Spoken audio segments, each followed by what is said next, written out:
continuar nesse assunto, recebendo mais convidados para o programa de hoje, para a edição especial de sábado, aliás, sábado de final da Libertadores, e o canal UOL está preparando uma programação especial, 4 horas da tarde, tá, pessoal? Tem o programa Posse de Bola com o Tirone e os nossos comentaristas para esquentar um pouco dessa partida entre Palmeiras e Flamengo, e assim que a bola parar de rolar, tem o Fim de Papo aqui também com a Domitila Becker e grande elenco do canal UOL para analisar a decisão entre Palmeiras e Flamengo, que vai ser destaque daqui a pouco nessa edição. Mas, por enquanto, a gente continua falando sobre o caso do Banco Master mesmo. Eu vou receber os professores Beto Vasques e Bruno Bolognese. Uma ótima tarde aos dois. Bem-vindos.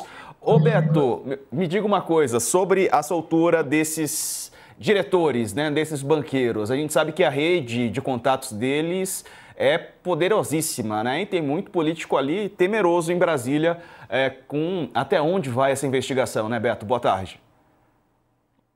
Boa tarde, Diego, meu amigo. Boa tarde, Bruno. Prazer estar contigo de novo. Boa tarde para toda a audiência. Olha, Diego, eu, com a devida vênia, vou me permitir abrir uma leve discordância da Priscila. Eu acho que, obviamente, sempre a prisão tem que ser o último recurso. Isso seria claro se não fosse óbvio. Mas se a gente se detiver no caso em tela, a gente tem alguns elementos aí que permitem que a gente possa olhar esse caso com uma certa particularidade. Primeiro, foram evidentes os indícios de que o Vorcaro estava fugindo do país. Ele alega que não. Veja bem, ele constituiu 4 grandes escritórios de advocacia para defendê-lo. Então, obviamente, ele está muito bem defendido. Roberto Bottini, Valfrido Vardi, quer dizer, os maiores, né, dos maiores e dos melhores escritórios em cada uma das áreas de especialização. O Vorcaro é conhecido por alguém que gastou R$500 bilhão no último ano só com advogados para se blindar. Então, obviamente, ele está muito bem assessorado para conseguir encontrar brechas na lei, para conseguir privilégios. Mas alguém que estava com uma rota de fuga e foi preso no aeroporto, é desse caso que nós estamos falando. E quem é o Vorcaro? Que eu acho que é importante para a audiência lembrar. Estamos falando de um jovem e desconhecido banqueiro que nos últimos anos teve uma ascensão meteórica, né? Um gênio da raça, que conseguiu ficar famoso e galgar todo esse patrimônio para o banco dele a partir de um esquema mal cheiroso, de um pirâmide, né? de uma espécie de pirâmide financeira com ativos que ele oferecia, por exemplo, pagando CDBs, que era a CDI, mais 190%, algo que faria até a velhinha de Taubaté ficar com a pulga atrás da orelha. Então, obviamente, utilizou-se desses mecanismos e desses tipos de oferecimento absolutamente fora do padrão para atrair pessoas inocentes, que agora estão tentando recuperar o seu recurso no fundo de crédito, ou fazer negócios ainda mais mal cheirosos com políticos, né? Como é o caso do Fundo de Previdência do Estado do Rio de Janeiro, do governador Cláudio Castro, como é o Fundo de Pensões do Estado do Amapá, onde o Alcolumbre, o irmão dele, tem interferência, como várias prefeituras do interior do país, sempre a maioria delas, em todos esses casos em tela, geralmente são, né, políticos, ou quase todos, com certeza, do Centrão.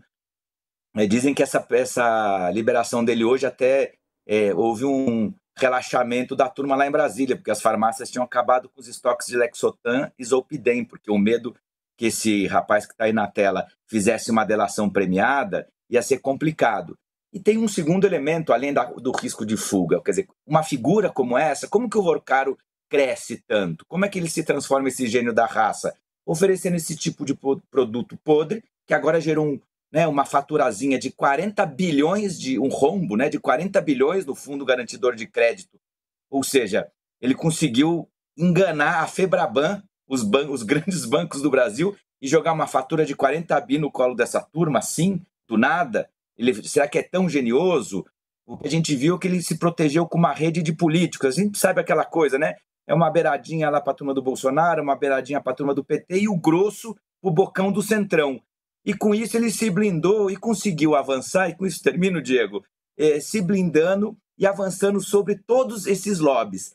Essa pessoa em casa, ainda que não fale com sócio, tem uma capacidade, porque ele mais que um banqueiro era um lobista, então um cara que foge e é lobista Você deixar ele em casa, a chance de ele atrapalhar a investigação é tremenda. Então, depois, inclusive, condenado, ele pode ir para casa. Eu sou abolicionista penal, mas enquanto as investigações estão acontecendo, ele fica solto. A chance com telefonemas, com recursos sofisticados, alguém que tem os melhores advogados, conseguir interferir no curso das operações, com lobbies, com juízes, com advogados, com políticos, é tremendo. Então, eu acho um equívoco. Mas, enfim, pelo menos a turma em Brasília agora acho que vai dormir um pouquinho mais tranquila essa noite. Pois é. Agora, deixa eu perguntar para o Bruno Bolognese também, dessas ligações, a gente sabe da proximidade dele, né, com integrantes, por exemplo, do Senado, da Câmara, né, Ciro Nogueira, as relações de proximidade que ele tem com o Antônio Rueda também, né, não fazendo uma ligação direta, né, sobre os crimes praticados, mas é uma relação boa de contatos que o Daniel Vorcaro, dono do Banco Master, tem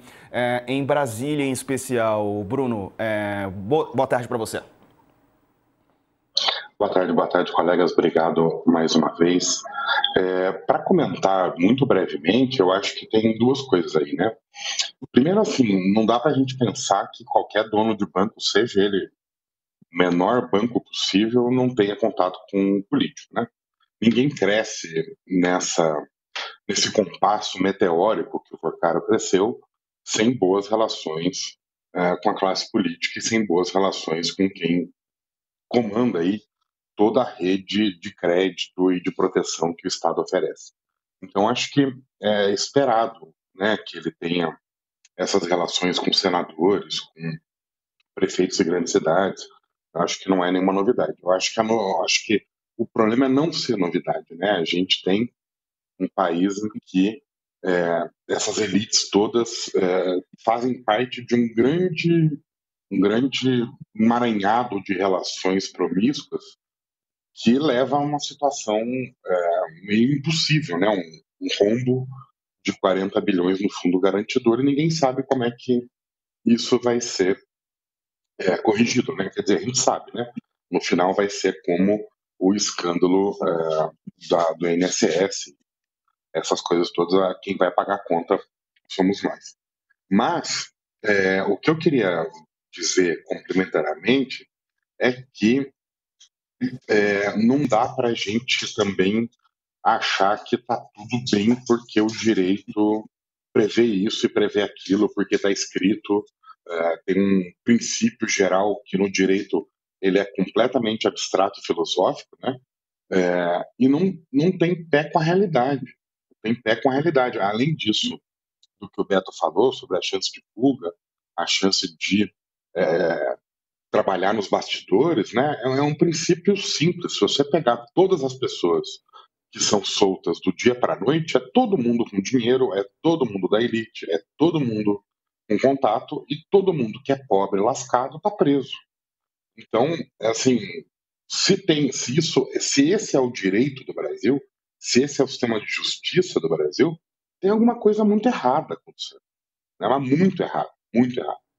Então, não dá para ficar sustentando o princípio filosófico quando a população encarcerada é absolutamente miserável e só sai da cadeia quem tem dinheiro e contatinho.